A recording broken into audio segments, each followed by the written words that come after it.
Figuring out how architecture firms actually structure their project fees can be really confusing, right? Yeah. Especially if you're maybe studying for the National Council of Architectural Registration Boards, the NCARB, ARE 5.0, Practice Management Exam, the PCM. That confusion, it's definitely real.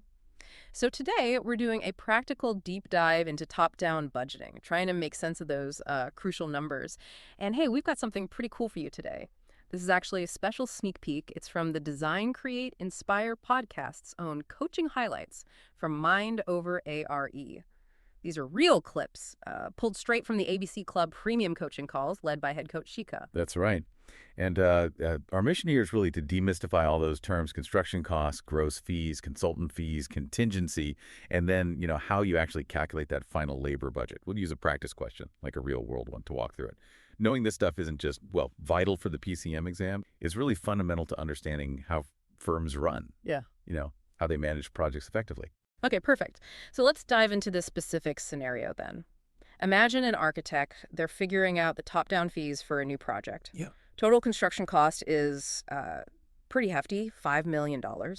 And there's a contingency and direct expense budget set aside $80,000. Now, the gross fee for the project is 5% of that construction cost. And crucially, all the consultants, they get 30% of that gross fee. So the big question we're tackling is, what's the final project labor budget? Right, let's break it down. And it's interesting how these percentages work together. Starting top down like this, it sets a clear financial picture right from the get-go. Makes sense. Everyone knows the total fee available. Okay, so step one, the gross fee. This is the total amount the client agrees to pay the firm before you take out anything for subconsultants or direct project costs. So $5 million construction cost, 5% gross fee, you just calculate 5% of $5 million. Okay, so that's $250,000. Exactly, $250,000. And that 5% isn't just pulled out of thin air. It's often a benchmark, though it definitely varies. Right. Depends on the project complexity and stuff. So $250K is our starting point. Now, the prompt mentioned consultants get 30% of the gross fee.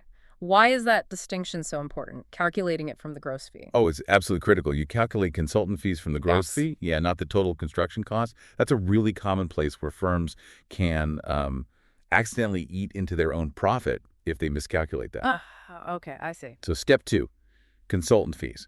We take 30% of that $250,000 gross fee. That works out to $75,000. That's what goes to your engineers, landscape architects, other specialists. $75K for consultants. Right. Then from there, we figure out the net service revenue. This is what the architect's firm actually keeps. Well, after paying consultants, but before dealing with direct expenses or contingency. So you just subtract the consultant fees from the gross fee, $250,000 minus $75,000. Which leaves $175,000. Yeah, $175,000. That's the firm's revenue for its own work on the project.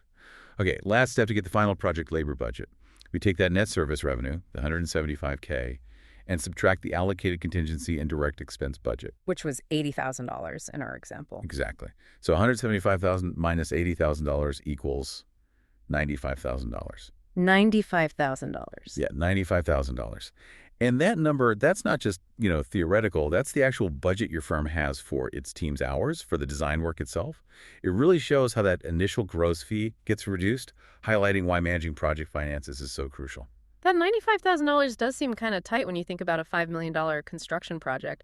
What are some common challenges managing that? Keeping profitable? That's a great point. The biggest challenge is usually scope creep, or unexpected issues popping up that just eat up more hours than planned. So firms manage this by, meticulously tracking hours against that budget, having really clear communication with the client, and breaking down the project phases very carefully. Okay, that makes sense. And for anyone studying, it's worth remembering the Architect's Handbook of Professional Practice, the AHPP, has guidance on this. Specifically, Table 10.4 talks about these top-down formulas based on construction cost percentage. Right, the AHPP. Good resource. So once you have this $95,000 labor budget, how does that actually get used in day-to-day project management? Well, once you know that total labor budget number, the $95K, you then break it down further. You divide it based on the estimated hours needed for each phase. Schematic design, design development, construction documents, all those phases. This lets you assign a percentage of the labor budget to each phase. It connects the numbers directly to how you allocate your team's time and helps keep the project on track financially. Okay, so that breakdown really offers some valuable insight into top-down budgeting, super useful for the in-carb PCM exam, and just understanding firm management generally. Exactly. And this whole discussion, it's really just a glimpse, into the kind of detailed coaching we do. Yeah, definitely. This breakdown is just one example of what you'll find inside ABC Club Premium. In Premium, you actually get the live coaching calls with Shika, accountability partners, plus full access to this whole searchable coaching highlights library. So yeah, join Premium today, get full access to the live calls, all the replays, and those coaching highlights. You can learn more and sign up at dci.beyoungdesign.com, PCIABC Club, or just click the link we put in the description. So something to think about as we wrap up.